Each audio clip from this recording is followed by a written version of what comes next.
worked in a doorknob factory, and that's so damn good stories. I did work in a doorknob factory, dude, in Anaheim, California. Brass plating, all that poison, food was nasty. Voiceovers. You asked me about doing voiceovers in cartoons and the difference between the thing that's great about the voiceovers is if you're not playing yourself, I've done that a couple of times. I did that Family Guy and The Simpsons. That was, you know, that's less fun for me because it's just my voice, right? But when I did Mortal Kombat, I played the guy that puts you in the freeze, right? Yeah, Sub-Zero. So I can get into doing that voice, you know, a guy, I'll create a voice around Sub-Zero. And it's not me anymore, it doesn't look like me, it doesn't sound like me, none of it's me. And when you're an actor, that's when you're in your glory. When you can see you're doing your work, but you're not represented in any way. It doesn't look like you, doesn't sound like you, but it's 100% you. And a lot of my favorite shows growing up were cartoons. I remember there's this weird time in your life when you're a little kid and you have a crush on a girl, but she's a cartoon. Are you following me? Raise your hand. Anybody know what I'm talking about? Hey, you like this girl. She's a cartoon. It's weird. You start to figure it out later. Oh, you know what? She's very sure. Why did they draw her like that? She looked good too. But then I always loved cartoons and I always wanted to do them. And The Simpsons was the first one I did. And again, not unlike the experience on Spin City, I wasn't exactly sure how it all went. I wasn't sure when we were doing it and when it was an actual take. You know, when you're doing film, they come up and clap the thing, you know. Voiceover, it's, you know, some guy who's you know, checking them out. I've done cartoons with Lou Ferrigno. Lou's here, we did some of the Hulk together. Yeah. Guess who he played? Oh yeah, he did. He was awesome. And when Lou does his voice as the Hulk, he also does Moses. Okay, I'm gonna tell you something. He's sitting this close. He's in his chair. Well, his brother, his brother's his wife. I'm sitting there with Lou Ferrigno, and I play Rick, somebody, and I'm like, hey, I'm gonna get on my motorcycle and go. And Rick, you know, Lou asks, oh! And when he does it, he stands up and goes, oh! I'm sitting here.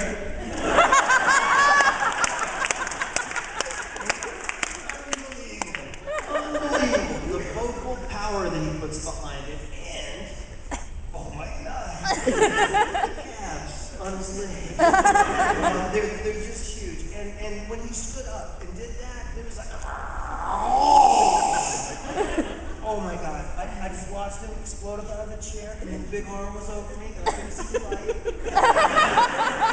And he brought it down, and I was in the light, but it kind of scared me because I could see it. He's the nicest man in the world.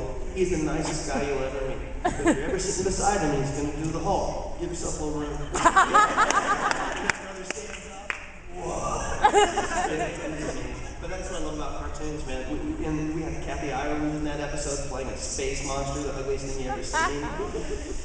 But I would look down, you know, they have us all on big lines, Shadow Stevens, John Vernon, you know, this other very talented voice player. Kathy Ireland. Kind of a little out of place. Like, wow, that's cool. Who are you playing? And she showed me the picture of the character. And I was like, okay, this is the beauty of animation. You just don't have to look anything like the thing that you're playing. And you know, I love that. And I like to do the stupid voices. So it's a good place for me. I like that realm, if you'll call it that. I enjoy it.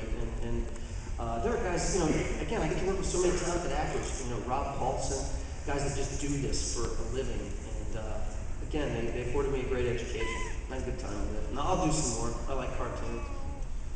Love them. Weird sound effects. Yeah. You've clearly been doing acting for a very long time. In fact, you actually did 8 seconds back when I was 1 year old.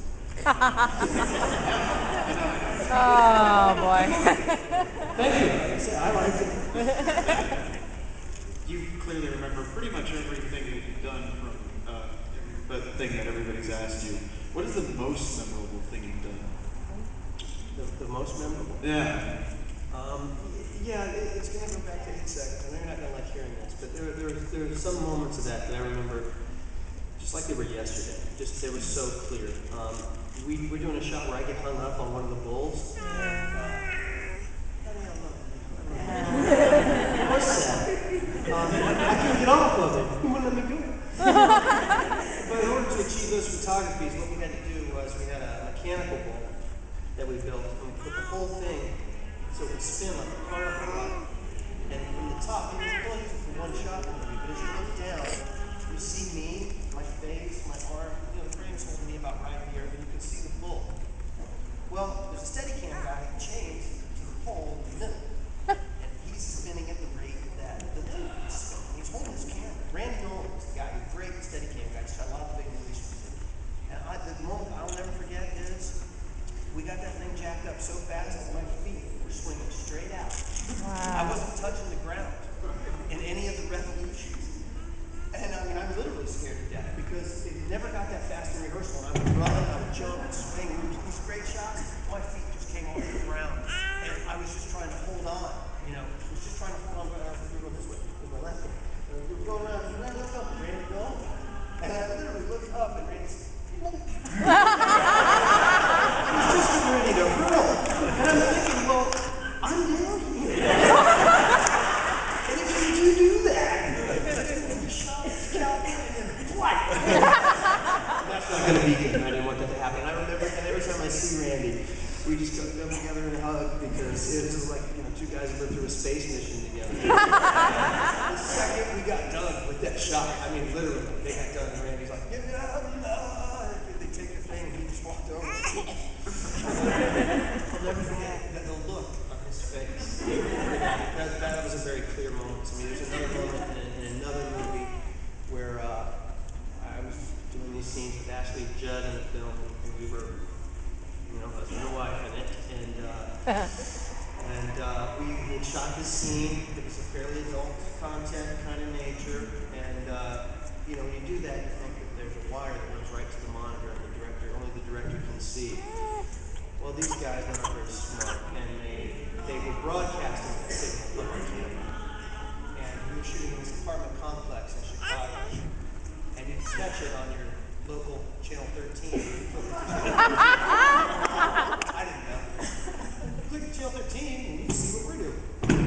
You see the scene that we're filming. You're not supposed to see out of context, or, you know, because it's a lot of stuff going on. So we get done filming that scene, and I come outside, and I come out, and there are like 150 people from the apartment complex. Dude. And I said, what are you talking about? And the guy came over, I looked at the guy, and I'm like, is that your TV? Yeah, that's our camera feed on their TV. And I remember I said to the guy, hey, this is a problem. This is a problem. You can't be broadcasting this scene as we're. He's like, oh, I never realized. I'm like, yeah, hook that up. This isn't for everybody to be consumed. But yeah, I'll never forget that. Those are the, you know, those are the moments that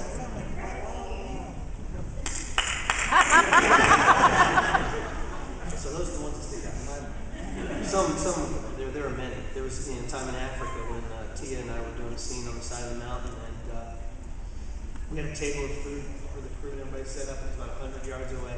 We're down there and we're filming, and I look down at that birds are just ripping that thing. Oh yeah, it's Africa, it's the wild. Yeah, let's set a table of food up. We set this table of food up, and I mean those baboons where they ripped through everything, they broke the table, they were this long. So, you know, we all just stood back like, oh yeah, yeah. There's some gummy bears in my trailer. They were huge and they were scary. But I'll never forget that. It's not every day, you know, that you're sitting there, you're going to see with Tia Carrere, and you're like, oh, it's that room. Still going to have service table. Never forget that. Thank you. Those are the moments, bud. Okay,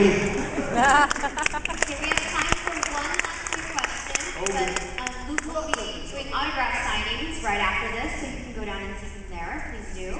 And also, I understand you're on Facebook. You have an official Facebook page, so you can follow him on there as well.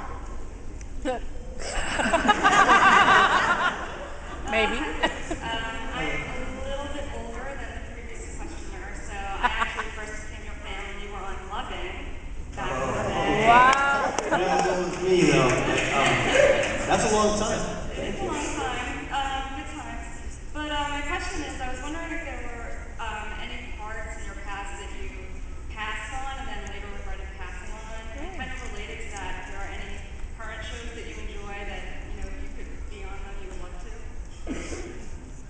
Breaking Bad is a good show.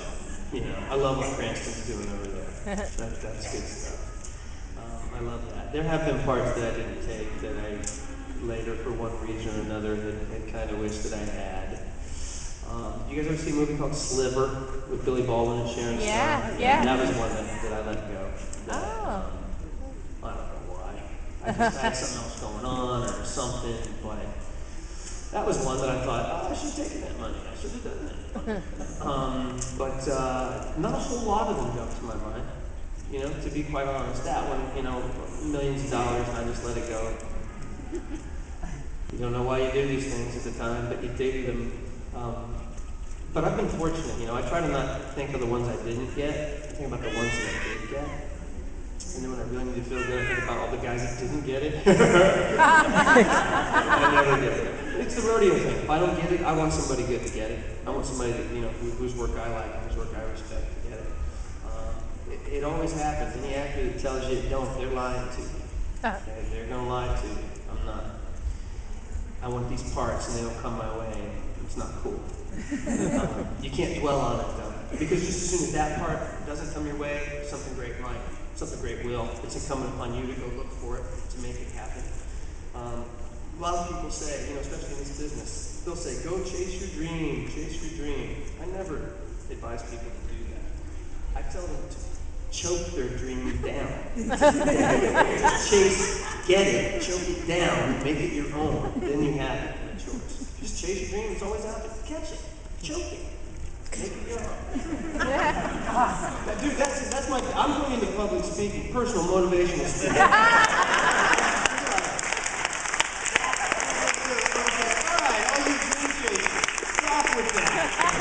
Chase that thing, catch it, choke it, and then it's yours. It's not a dream anymore. It's something you got. And that's what I want for all of you guys. Whatever your dream is, catch it, choke it down. Good advice.